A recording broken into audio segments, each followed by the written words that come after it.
we'll look at Brownian motion and gambler's ruin in continuous time. So I don't think I've ever covered gambler's ruin in one of my videos. So this is the first time we'll do that, and then we'll sort of look at uh, how gambler's ruin works in continuous time.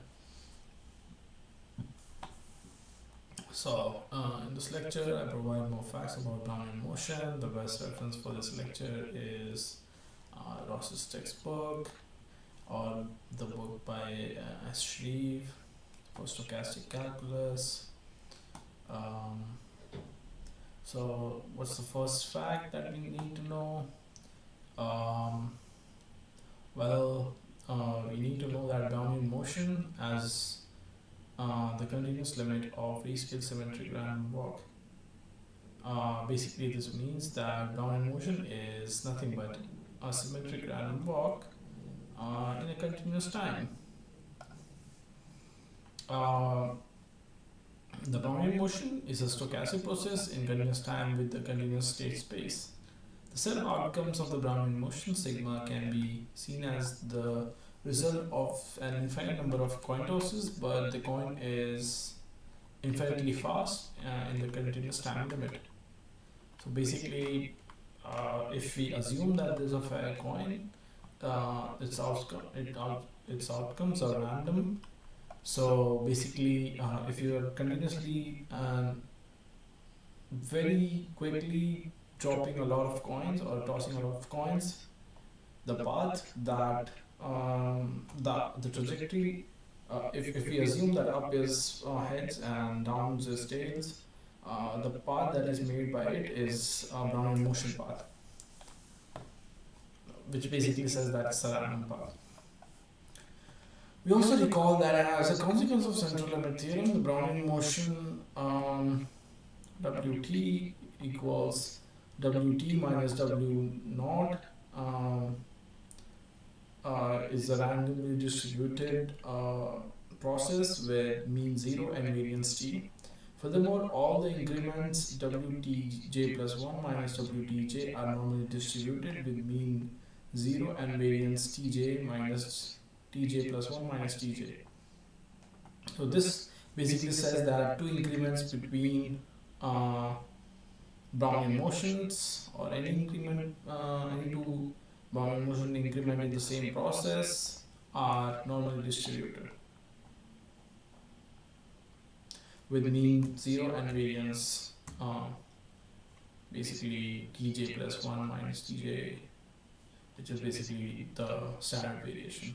If the variance is T for one interval, then this would be T. Brownian motion as a Gaussian process. We earlier saw that in the introductory lecture on stochastic processes, the definition of Gaussian process. It turns out that the Brownian motion is indeed a Gaussian process, and in this subsection we look at its joint distribution. For all 0 equals T naught and all the T values greater than its previous value, the random variables Wt1, Wt2, Wtn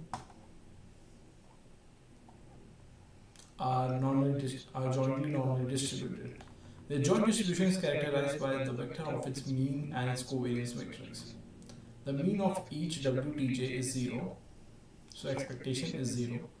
We want to determine its covariance matrix. So covariance of the two variables is basically expectation of Wt1 into Wt2 or Wtn into Wtn plus 1, something like that. That gives us the diagonal matrix as T, which is the variance of the process. If we remember from here,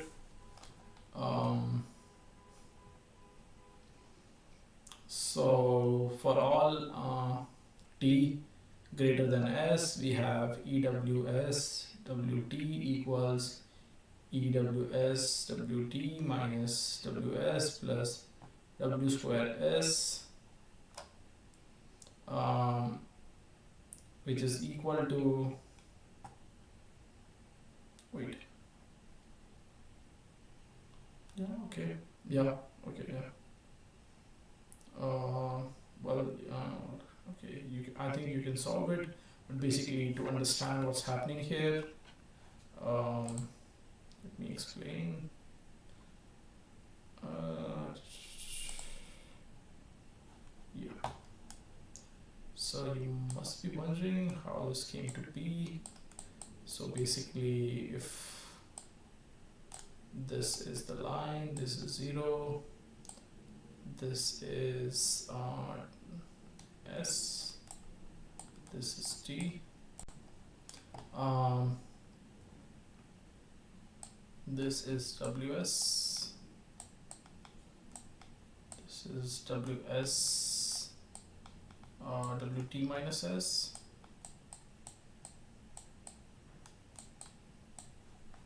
and basically WT equals WS plus WT minus WS, and well, we already had WS here, so WS we already have, and now we use this value of WT to this, so we have WS plus WT minus WS. Now what we do is we multiply these two, and then we also multiply these two. I've made a mess here. Let me see.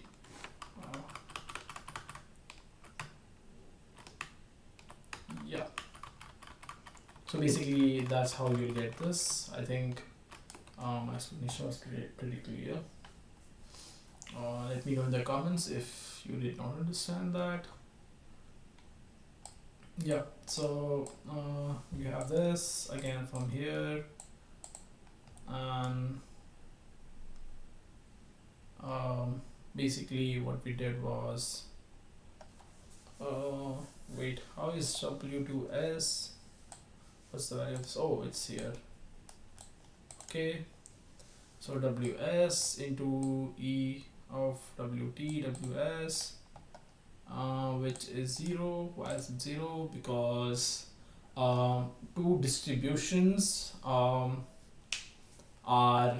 so two intervals or two different distributions within a stochastic process in a Brownian motion are independent. So this is 0, this would be 0, and well, this was from here W square T equals T, so W square S equals S. So naturally it turns out to be this, which gives you a covariance matrix like this. Okay, now let's move on to the martingale property and Markov property of stochastic processes. So the Markov and martingale properties in these concepts are not, and these notes are not very general, because we are trying to avoid the concepts of filtration, which models mathematically used to basically mathematically denote the flow of information available at each time. So basically a filtration is a way of saying that we have a value given we have a specific set of values that arose from a condition, and the values depend on the conditions that have happened before it. Is it clear to you? If it's not, let me see if I can explain it better. So let's say I have x given fs. So this is a way of saying what would be the probability of x given all of this has happened so far. I think at least that's what my understanding of filtration is. I could be wrong on this one because I'm not 100% sure if that is actually filtration. I think it's one of the ways of filtering, but let's assume that that's correct for now and move ahead. So basically, yeah, we say that Brownian motion satisfies Markov property. So what does that mean? First thing, let me grab my notebook. I need to make these notes myself, so I actually gotta have my notebook, and I gotta be making notes. Okay. Oh, one thing, I was also training a machine learning, deep learning model, and it has trained. Let's see how it performed. Oh well, it's not performing so well, but we'll get back to it later. Yes, okay. So yeah. Well, let's look at this now. So Brownian motion satisfies the Markov property for all s's between 0 and t. So the property says that, what does the property say? It has some weird words, but let's try to understand it. So it says that a probability of wt less than x is conditional, or is given that we have wu, given that we have u less than s and greater than 0, of course, equals pure wt less than equal to x given ws. So basically it says that if all of s, or the maximum of s, is given, and I'm assuming that s is a point in time, I think so. So given that, if that's given, then basically if we have a set of information, w u to ws, and s being the greater value of them, between them, so if we have the information of s, we can say that the probability of wt is dependent on this s, just s. So like that, this highlighting this was my point, just this. The above property can be interpreted in the following way. When you look at the future distribution of a Brownian motion conditionally on its past realization, the only relevant data is the most recent observation of the whole path. So I guess that's what I said. Furthermore, we say that Brownian motion satisfies the martingale property, which says that given all the values from 0 to t, we have we can calculate the expectation at time t as value of e of ws, which is ws, as long as we know what the value of ws is,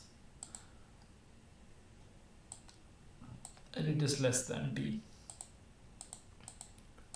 So basically, the regular martingale property holds true here. Also, since the Markov property holds for Brownian motion, you may rewrite the above relation as Wt and given Ws equals Ws. We show below that the martingale property holds by doing this. Again, this is a simple calculation similar to one I just did. You can read it later. It's so simple. I don't think I need to explain this. Oh, but if you need to explain it, basically, if you have the similar line that, like the one I drew like 5 minutes ago, you can automatically come to this conclusion that we have here, and automatically will end up with this value. Well,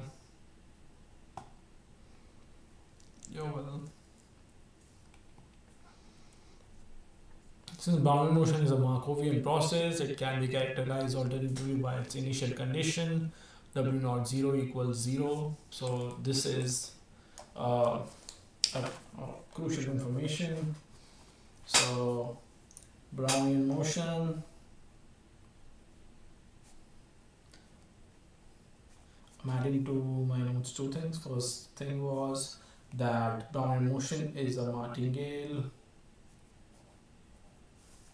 and the second thing is it has a Markov property or a Markovian process, which makes it so that W0 equals W equals 0. And transition density is given for x, y, s less than t by probability of y, x, t, s. So this function equals 1 by root 2 t minus s exponent of minus y minus x whole square by 2 t minus s. So this is like very similar to a normal distributions density function. If you replace, let me see, I think t minus s is usually sigma and y minus x is usually mu. So density function of normal distribution, so it's usually x minus mu and sigma, and we have y minus x, and this is our t minus s, which is the equivalent of sigma. So I'll just write it down. This might come in handy during the exam. 2 pi t minus s exp, which is the exponential function, minus y minus x whole square by 2t minus s. Yeah, got it. The probability density in the variable y for random variable wt conditioned by the event ws equals x. The transition density for Markov process in continuous time with a continuous state space is the analog of transition probability matrix for Markov chains in discrete time with discrete space. Well, this is just great.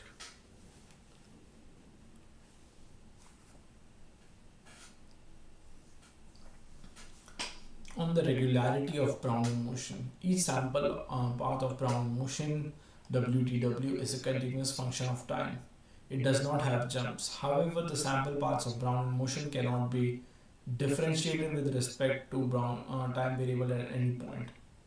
So this is also crucial information. It says that although a Brownian motion is continuous, its samples can't be distributed, so its paths can't be differentiated.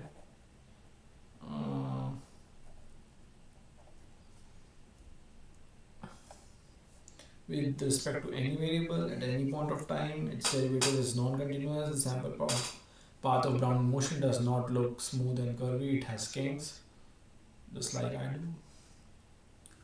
Example of a function which does not have a continuous derivative at 0 is ft equals mod t. However, the path of Brownian motion look even less smooth than this example. In fact, a Brownian motion is not even Lipschitz continuous, unlike the absolute value. I have no idea what Lipschitz continuous means. But if it were Lipschitz continuous, it would be differentiable almost everywhere, which is not the case. So basically, Lipschitz continuous means that it is differentiable almost everywhere. I think so. We call that, for the sake of completeness, the definition of Lipschitz continuous function.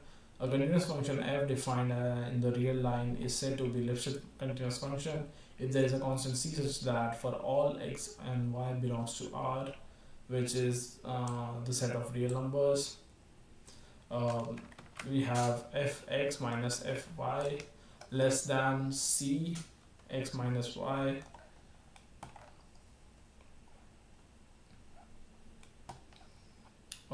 Okay, I think that's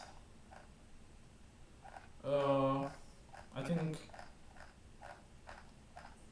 we should take a break, and after I return we look into some concepts like quadratic variations for the Brownian motion. I think this is a crucial topic.